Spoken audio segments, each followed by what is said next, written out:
আসসালামু আলাইকুম। সুপ্রিয় শিক্ষার্থী, আমার চ্যানেলে আসার জন্য আপনাদেরকে অনেক অনেক শুভেচ্ছা ও স্বাগতম। তো ভিউয়ার্স, আজকে অ্যাডোবি ফটোশপ 7.0 এর প্যাচ টুলের সকল বিষয় নিয়ে আলোচনা করব। তো ভিউয়ার্স, আপনি যদি আমার আগের ভিডিওগুলি না দেখে থাকেন তাহলে অবশ্যই দেখে নেবেন।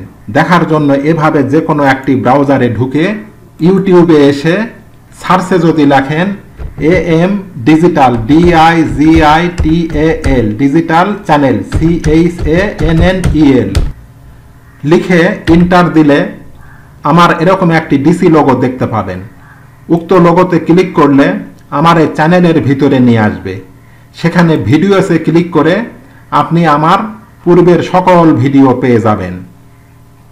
তো আমি এটি ক্লোজ করে দিলাম। আর এই চলতি ভিডিওর উপরে থাকা আই বাটনে ক্লিক করেও আপনি আমার আগের পর্বটি দেখে নিতে পারেন। চলুন কথা না বাড়িয়ে মূল কাজ শুরু করা যাক। তো আমার ডেস্কটপে থাকা অ্যাডোবি ফটোশপ 7.0 তে ডাবল ক্লিক করে ওপেন করলাম। ফটোশপ উইন্ডোর বামে প্রদর্শিত 4 নাম্বার সারিতে থাকা এই টুলে মাউস নিলে লেখা আসে হেলিং ব্রাশ টুল। এই টুলে মাউসের ডান বাটনে ক্লিক করলে শো হয় হেলিং ব্রাশ টুল এবং প্যাচ টুল। আমাদের আজকের আলোচনা এই প্যাচ টুল সম্পর্কে। কিংবা কিবোর্ড থেকে যদি আমরা যে চাপি তাহলেও আমাদের এই প্যাচ টুলটি সিলেকশন হবে এবং এই প্যাচ টুল সিলেক্ট করলে উপরে অপশন বারে প্যাচ টুলের সকল অপশন এখানে শো হয়। প্রথম অপশন এখানে দেখেন একটি আইকন, দ্বিতীয় option source, destination, use pattern. আমি সকল বিষয় নিয়ে আলোচনা করব। তো প্রথম অপশনে দেখেন প্যাচ টুলের এই ছবিটি দেখা যাচ্ছে এবং তার ড্রপ ডাউনে ক্লিক করে এখান থেকে ত্রিভুজ আকৃতির এখানে ক্লিক করলে এখানে আরো অনেকগুলো অপশন এখানে শো হয়। এর মধ্যে সবচেয়ে গুরুত্বপূর্ণ হলো রিসেট অল টুলস।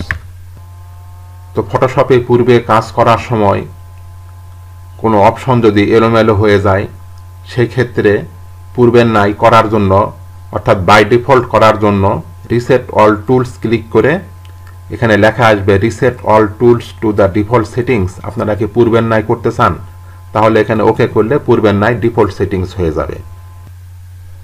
প্যাচ টুলের ব্যবহার। প্যাচ টুল দ্বারা একটি ইমেজে বিভিন্ন দাগ, ব্রণ বা স্পট বা মুখের খুঁত দূর করা যায়। অর্থাৎ এক্ষেত্রে একটি অংশকে অন্য অংশ দ্বারা রিপ্লেস করা যায়।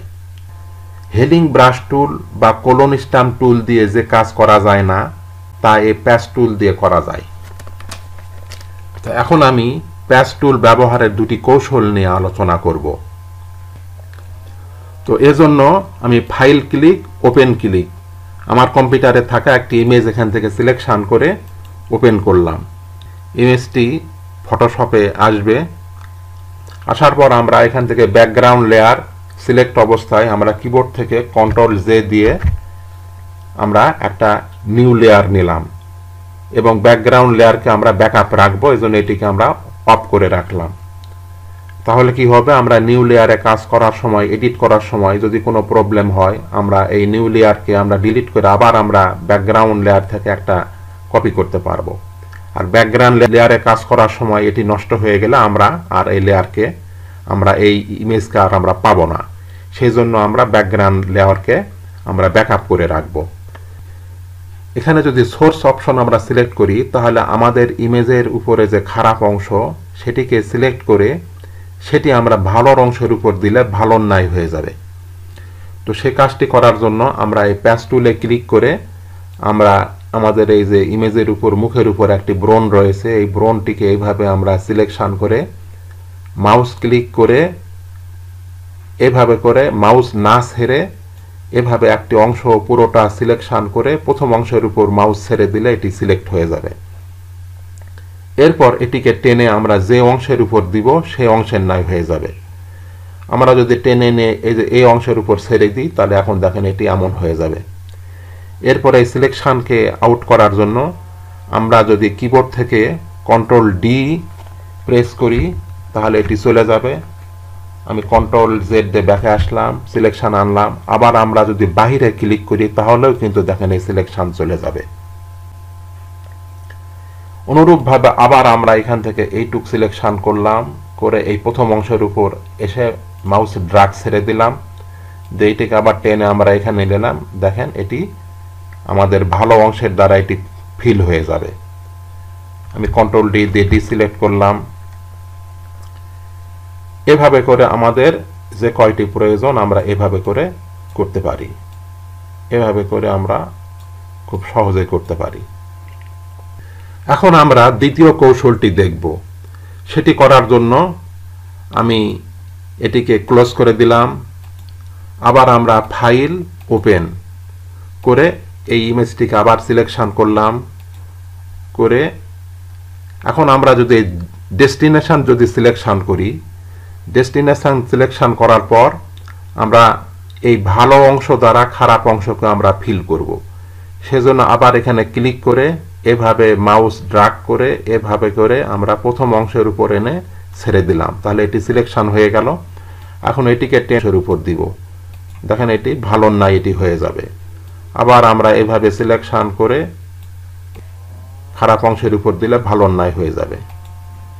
এভাবে সিলেকশন করে আমরা এই ভালো অংশকে খারাপ অংশের উপর দিলে খারাপ অংশ ভালো নাই হয়ে যাবে।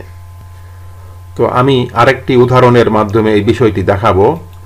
সেজন্য আমি ফাইল ক্লিক ওপেন ক্লিক, এখান থেকে আমি আরেকটি ইমেজ আমি এখান থেকে সিলেকশন করলাম। এখন আমরা যদি দেখেন এখানে আমরা এই সোর্স সিলেকশন করলাম, করার পর আমরা চাচ্ছি এই মুরগিকে আমরা এখান থেকে সিলেকশন করে এটি এনে যদি আমরা এখানে দিয়ে দিই, তাহলে আমাদের এই মুরগির এখানে ঘাসে ফিল হবে। তো আমরা প্যাচ টুল দিয়ে আমরা এই মুরগিকে এভাবে করে আমরা সিলেকশন করলাম। এভাবে সিলেকশন করে এটিকে টেনে আমরা এই ঘাসের উপর যদি দেই, এখন এখানে দেখেন ঘাসের নাই হয়ে যাবে। এটি হলো সোর্সের কাজ। আর ডেস্টিনেশন কি হবে?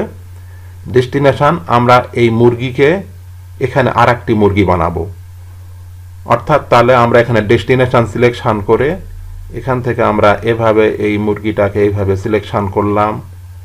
সিলেকশন করে এখানে আমরা এটিকে টেনে নিয়ে আমরা যদি এই ঘাসের উপর দেই, তাহলে এখানে আরেকটি মুরগি এখানে তৈরি হয়ে যাবে। বাইরে ক্লিক করলে এটি ডিসিলেক্ট হয়ে যাবে। তো এটি হলো দুটির কাজ। এখন আমরা এই প্যাটার্নের কাজটি দেখব। এজন্য আমি এই ইমেজটাকে এখান থেকে ক্লোজ করে দিলাম। দেওয়ার পর ফাইল ওপেন, আমার কম্পিউটারে থাকা একটি ইমেজ এখান থেকে আমি সিলেকশন করে ওপেন করলাম। তাহলে ইমেজটি এখানে আসলো।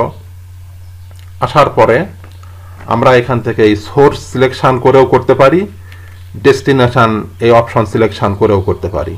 সাপোজ আমি সোর্স সিলেকশন করে এখান থেকে আমি এভাবে করে আমি এটি সিলেকশন করে নিলাম। এভাবে সিলেকশন করার পর আমাদের এই সিলেকশনটা দেখেন ক্লিয়ার ভাবে হয়নি, এখানে একটু কম হয়ে গেছে। এখানে সিলেকশন একটু কম হয়েছে। এটিকে পুরোপুরি করার জন্য আমরা এখান থেকে যদি শিফট চাপি, দেখেন শিফট চাপলে প্লাস আইকনের মতন হচ্ছে। এখান থেকে আমরা এভাবে সিলেকশন করে যদি আমরা এখান থেকে এরকম করে দেই, তাহলে এটি দেখুন সমান হয়েছে। আবার যদি বেশি হয়ে যায় সিলেকশন, সেটিকে কম করার জন্য অল্টার চেপে এখানে মাইনাস চিহ্নের মতন হবে, এখান থেকে এভাবে করে সিলেকশন করে দিলে এটি আবার কমে যাবে। আবার আমরা এটিকে কমাতে চাইলে এখান থেকে এইভাবে মাইনাস চেপে এইভাবে করে দিলে এটি দেখেন কম হয়ে যাবে। আবার এখানে আমরা এই সিলেকশনকে বাড়াতে চাইলে শিফট চেপে এইভাবে করে সিলেকশন করে আমরা যদি এখানে এইভাবে দেই, তাহলে দেখেন এটি পরিপূর্ণভাবে হয়ে যাবে। এরপর আমরা এই ইউজ প্যাটার্ন, এখান থেকে আমরা আরো অনেক প্যাটার্ন পাবো। এই ত্রিভুজ আকৃতির এখানে ক্লিক করলে দেখেন নিচের দিকে আরো রয়েছে টেক্সচার ফিল, এখানে দিলে ওকে করলে এমন হবে। আবার এখানে টেক্সচার ফিল টু, এখানে ক্লিক করে ওকে করলে এমন হবে। আবার এখানে রক প্যাটার্নস, এখানে ক্লিক করলে ওকে করলে এর মধ্যে আমরা আরো অনেক প্যাটার্ন পাবো। তারপরে এখান থেকে যে প্যাটার্নসে ক্লিক করে ওকে করলে এমন হবে। তারপর এখানে প্যাটার্নস টুতে ক্লিক করে ওকে করলে আরও এরকম পাবো। তারপরে নেচার প্যাটার্নস এখানে ক্লিক করলে ওকে করলে এরকম পাবো। আবার এখানে আর্টিস্ট সারফেস এখানে ক্লিক করে ওকে করলে এমন পাবো।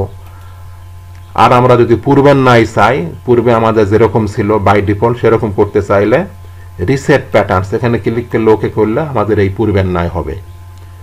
তো এখান থেকে আমি যে কোনো একটি প্যাটার্ন নিব, আমার পছন্দ এটি, আমি এটি সিলেকশন করে এখন যদি আমরা ইউজ প্যাটার্ন এখানে ক্লিক করি, দেখেন আমাদের এটি কিন্তু প্যাটার্নে ফিল হয়ে যাবে। এরপর আমরা কন্ট্রোল ডি দিয়ে ডিসিলেক্ট করতে পারি, বা বাহিরে ক্লিক করলেও এটি ডিসিলেক্ট হয়ে যাবে। তো আমি ইউজ প্যাটার্নের বিষয়টিও দেখালাম। তো ভিউয়ার্স, আজকের মতো এই পর্যন্তই। ভিডিওটি দেখার জন্য অনেক ধন্যবাদ। ভিউয়ার্স, আপনি যদি আমার চ্যানেলে নতুন হয়ে থাকেন তাহলে পরবর্তী ভিডিওগুলি পাওয়ার জন্য চ্যানেলটি অবশ্যই সাবস্ক্রাইব করে পাশে থাকা বেল বাটনটি অন করে দেবেন। তাহলে আগামী ভিডিওগুলি আপলোড করার সাথে সাথে নোটিফিকেশান পেয়ে যাবেন। আর পূর্বে যদি সাবস্ক্রাইব করে থাকেন তাহলে অনেক অনেক ধন্যবাদ। সেই সাথে লাইক, শেয়ার ও কমেন্ট করতে ভুলবেন না।